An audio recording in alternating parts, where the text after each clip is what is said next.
Good morning. Good morning. This is the White Collar Goon, the creative and artistic manifestation of angels in politics. Remember, always remember, you are the news.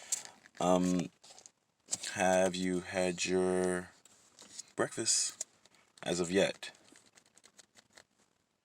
Okay, me neither. Have you had any meal today? Okay, me neither. Right now I'm just getting this coffee thing going.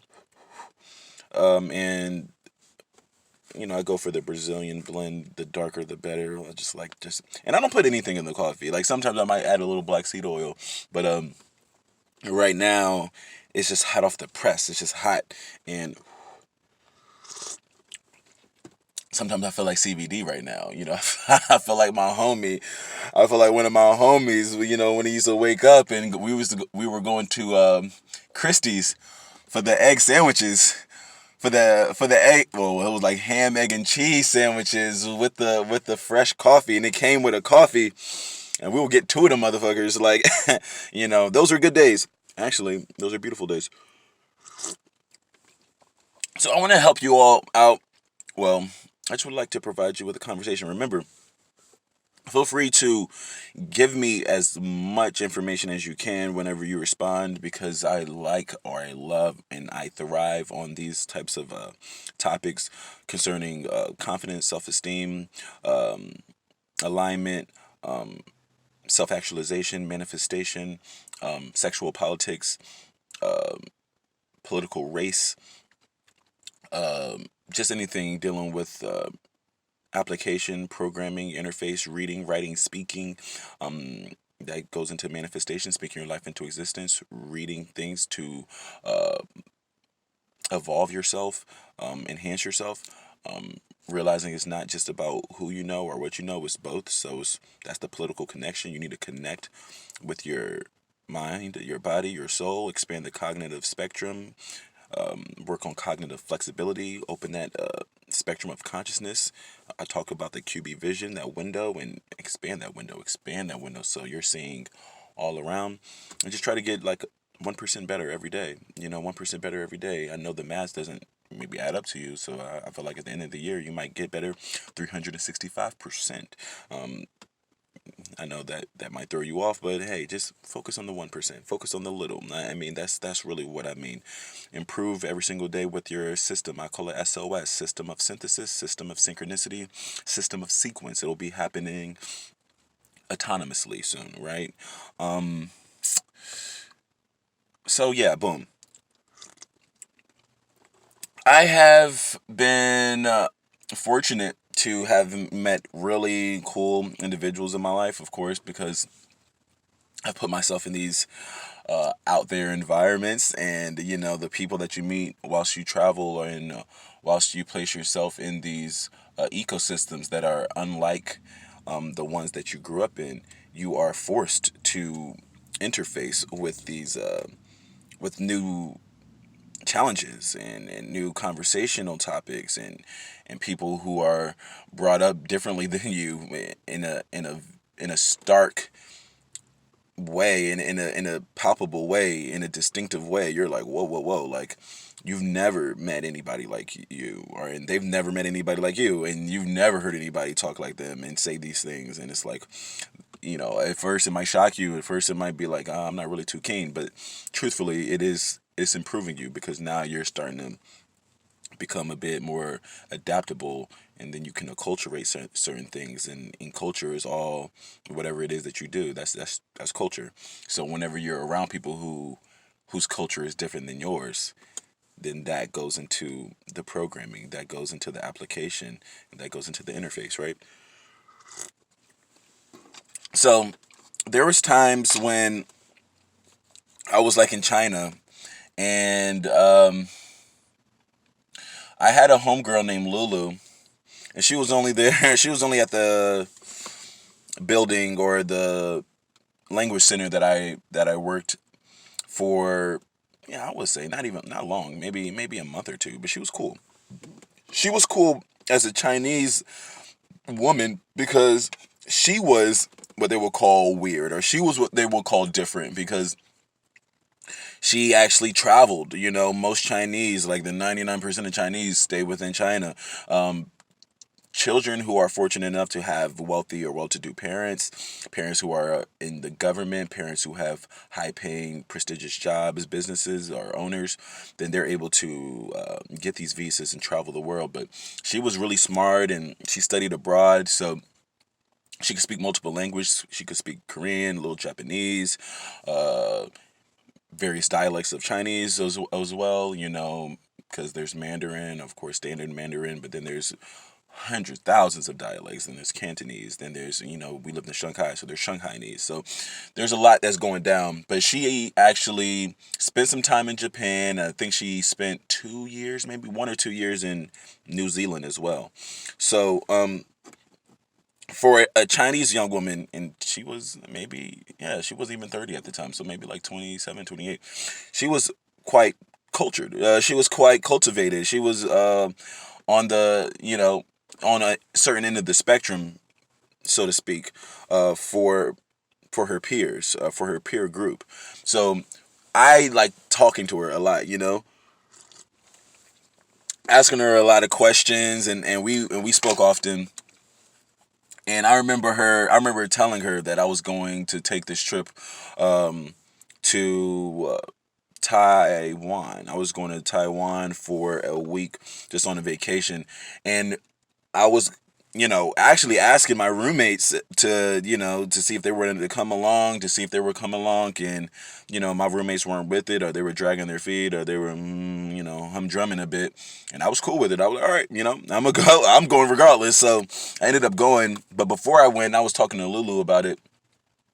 And she was asking me, have I had, I don't know if she was asking me, but she was saying basically, essentially, she was saying, you need to be prepared when you get to Taiwan, because Taiwan is a lot like China, but is a very much, on the same end of the spectrum, is or on the other end of the spectrum, is very different.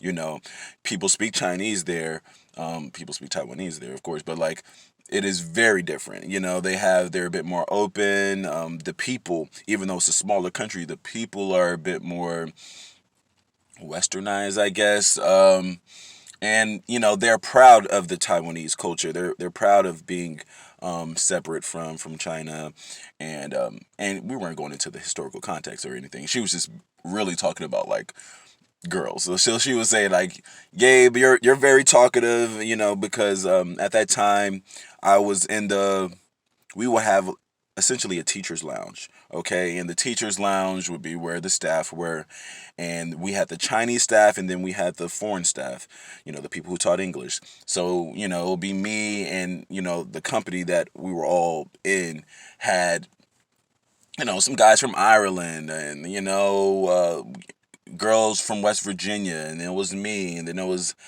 I guess another guy, my boy Amin, and he was from Maryland, a black dude from Maryland. So it's like we had, our group, and then there was the local Shanghai, Chinese. Well, they weren't all from Shanghai. Most of them were from around other places, and they just lived in Shanghai because it's a big, commuter city. So it's like a New York City, or it's like a Los Angeles. Like, you very rarely find people who are like genuinely from Los Angeles. They're just transplants. So Shanghai's like that. So we had all these people who were Chinese, and then you had a few of us. And due to my personality, I talk a lot about my personality archetype being a ENFPA, and that doesn't mean much other than I'm just extremely outgoing, extroverted. I'm a feeling, perceiving person, meaning that I like to have conversations, but more so I like to learn about people. I'm extremely inquisitive, but not necessarily about like things or objects. I'm more inquisitive about people and understanding how people think and how they operate, and why people do what they do, so I can, well, one, just learn about them, but two, like, in the sense, I can ascertain what's the best way for me to communicate with them. What's the best way for me to get the most out of them, as far as productivity or optimization, or, you know, fun, sociable skills, these types of things. So people all are programmed differently. People think differently, and you have to approach people in an individual, way. I think, and it's hard for some people to do that. But for my personality type, that's what I like to do. So, I say all that to say that in the like teachers lounge, it used to be the English people, the people who could speak English would be on one side, and the Chinese people were on the other side, and they really didn't interface or intermingle or commingle that much. And I'm just not that way. I like to talk to the Chinese people. I like to talk to what's different. I like I'm interested and I'm intrigued and I want to learn about like what's going on. So when I was there, I talked to everybody. I talked to everybody, and I think it provided a more welcoming and open, environment. So I'm saying that to say that Lulu felt that that was a good trait for me, or it was an interesting trait because she was mentioning that most of the staff that had been there that come there are, or I don't know if she was mentioning that, but she sees that a lot of the times the English or in the UK and the people from these places, Americans, they tend to stick to themselves and do what they do, and or Europeans, they make sure that you know they're here in China or they might be in another country, but like they're still like in their group. And I'm so like, I push myself to get out of my comfort zone to fully immerse myself. I guess that's the term. I'm into experiential learning, total immersion. So she was saying by my immersive tactics and highly extroverted nature, I should fare well in Taiwan. She was like, in Taiwan, you should be all right. And I was like, oh, what do you mean? I don't have any experience with Taiwanese women. And she was like, oh, you will.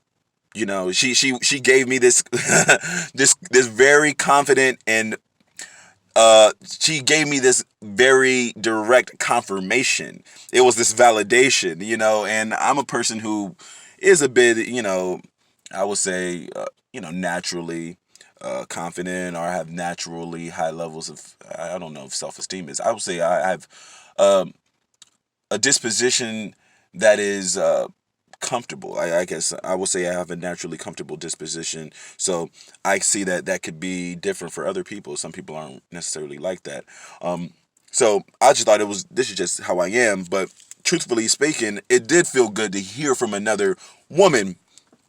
Women, it feels good to hear from another woman that, listen, Gabe, I know, you're out here in China and you're not out here getting a lot of respect from the women, or maybe I might be, but she was like, no, like Chinese girls are a bit, Chinese women are a bit more structured or a bit more traditional, very, very traditional. In China, they very much, even in the big cities, even in Shanghai, Beijing, even in Shenzhen, even in Guangzhou. And even though it's progressing rapidly, I mean, it was in 2020, then it was 6 years ago. But still, even though smartphones have taken off and technology has taken off, and this open capitalism and the open markets have been brought to China, very much so, it is still indoctrinated, and women and people are very indoctrinated and conditioned by traditional Chinese culture, and Chinese culture has been around for 5,000 plus years. America hasn't even been around for 500 years. No, not even 500 years. We haven't been around for 500 years. They've been around for 5,000 years. So that just speaks volumes into like what they got going on, So, she was saying how in Thailand or in Taiwan, it's like boom, not Thailand. Thailand was before that, but Taiwan, there's a bit more open. And I just want to speak to the confirmation that it was good. It was good to hear that from another woman because, I speak to the fact that a lot of women won't give you confirmation, guys. Guys, if you're listening, I've written this down and I've spoken this before, and I'll speak it again. And I've read it over. And I will speak it again. Fellas, you're handsome. Okay? Fellas, you're handsome. You're handsome. You're handsome. Okay? I want you to understand that, and I know you may not want to hear it from me because I'm just some guy, but like, I need you to have that ingrained, and you need to have that personal confidence and that personal self-esteem because it's not going to come from girls, you know, it's not going to come from women. Women aren't going to tell you, particularly women of your peer group, aren't going to tell you, or they're not going to validate, they're not going to confirm that you're handsome, dude, or they're not going to confirm that, you know, you're going to get some girls coming your way, bro. Like, they're not going to say that, because that's not how it's going to go, right?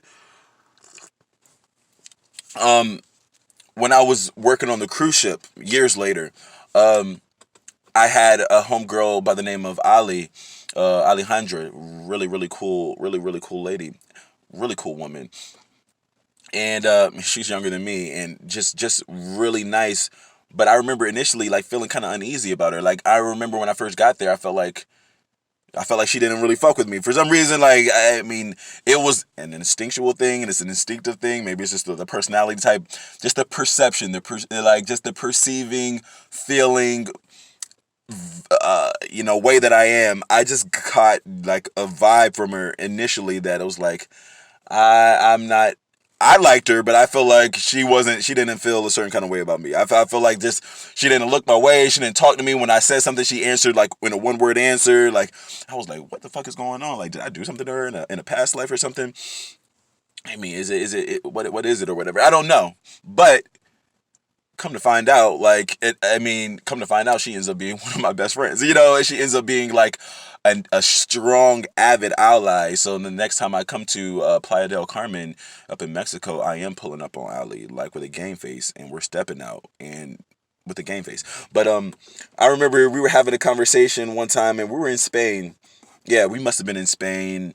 Either it was Alicante or no, it was maybe Palma de Mallorca. And it was a group of us, and we were having tapas. That's a big thing in Spain. So we were having tapas for lunch, and, you know, drinking beer, and conversing, having great conversation. And it came up as the conversation came up as to, you know, how well people are doing in the intimate department on the ship, you know, and we're all in the same boat. And when you're all in the same boat and you have sexual politics, meaning just people interfacing of the opposite sex, that's sexual politics. Anytime you engage with a person, that's politics. Well, if it's the opposite sex, well, these are sexual politics. And you know, it gets real whenever, you know, people are closer, people see each other every day, and you know, there are vibrations, there are exchanges of energy. So it was cool, but she asked me, so like, Gabe, how are you doing? You know, what's going on in your life? And I've been on the ship a few months at that time. And I was transparent, you know, that's what I like to be. That's honestly the only way I know how to be. Sometimes people are like, yo, you're too transparent, but maybe you're too turned up. But like, I was telling her, I was like, look, you know, I've been here a few months and I haven't done anything. She's like, what do you mean you haven't done anything? I'm like, no, I haven't, haven't gotten any, you know, there hasn't been any mutual respect in the intimacy department. I haven't had any type of exchange with the divine, you know, feminine, and the divine masculine hasn't come together and establish some type of, you know, spiritual and divine connection in that sense. And she was laughing, and she basically was telling me, she gave me another Lulu confirmation. She's look, Gabe. And it's cool because, like I said, you won't get it often from girls. You will very seldom get it, but I guess it's because me and Lulu had a strong friendship, and we spoke often. And maybe it's because me and Ali, you know, like I said initially, I felt like we got off to a wrong foot, or maybe that was just me feeling that we got off to a wrong foot. But you know, I was transparent and I was honest, and we built up a relationship just by the way that we worked together, and we ended up working in the same department as like teenage, you know, staff members, teen counselors. But she told me straight up, she was like, Gabe, you know what, you're gonna be just fine. Continue doing what it is that you're doing. And at that time, you know, I wasn't drinking, you know, I wasn't really going to I wasn't drinking, so I wasn't going to the bar. I wasn't out there pursuing women. You know, a lot has changed from my first contract. So this is my second contract. And she was, you know, I wasn't pursuing women. I was going to the gym. You know, I was journaling quite often. I was doing a lot of writing, you know, just working and staying to myself, and investing in myself, working on myself. And, there was other guys who were saying how, like they're killing it out there. They got a little girlfriend, or they got some, female friends who are, they have their mutual respect going on. And I was like, yo, it's not that for me. But when Ali told me, she was like, you're gonna be okay. You're gonna be okay. Continue doing what you're doing. It's coming your way. You don't like just continue working on yourself. And I felt good by that, because it's like, you don't really know, you know what I'm saying? Like, as guys, like I said, you're going to be confident, or you may not have the initial confidence, and you're not going to know, like, really, how it's going to turn out. And you don't know what's coming the next day or the next week, as it pertains to, women in sexual politics, and how you interface in that application, and how you're applying what you know in your programming. But the truth of the matter is, it's an affirming thing. It's affirming, and it's confirming, and it's validating, and it's great just to have, you know. And I know, guys, you shouldn't be looking for it, but it is true. It feels good just to have a woman say, like, yo, you don't know it, but girls have mentioned you. Or you don't know it, but girls are in the talks. Girls won't tell you what girl talk is. Girls will make a point to believe, or make you believe, that you don't exist. Girls will make a point to walk by you, pass you, not make eye contact, turn their back towards you, never mention you. When you say something to them, they're like, I don't know who you are, never seen you before. Like, girls do that, and it is a thing. It is a thing, and it's mostly concentrated to your peer group. If it's like between the ages of 18 and then their, early 30s, mid 30s, then it's like that. Now, after that, if they've been married and they have kids and they're over 35 and 40, then they might, I don't know, they might be a bit more open, and I'm not saying open physically, but open about their conversation, and saying like, oh man, you'll be all right. Oh, you're handsome. You'll figure it out, but young women, no, it's not happening. It's just not happening, and they won't do that. But it is cool to hear, like, yo, girls won't tell you these things, but I will. And they didn't go into detail, but it's like, truthfully, you'll be all right, brother. You'll be all right. Continue working on yourself. And guys, that's what I want to convey to you through those third parties, through Ali and Lulu. They were speaking to me, and I'm here speaking to you guys. Continue reading. Like, find those books to read. Find more books to read. Continue writing, brother. Write down your dreams. Write down your goals. Write down your visions. Write down what you believe to be true. Speak that into existence. Continue speaking that into existence. Continue looking into the mirror and saying those affirmations loud. I will be a billionaire. I will be a billionaire. I am a billionaire. I am confident. I am strong. I am a business owner. I am a founder of a Fortune 500 company. I am, like, speak that and continue manifesting it, because as you work on yourself and you're waking up in the morning and you're meditating and you're praying and you're reading scripture, trust and believe it is coming your way.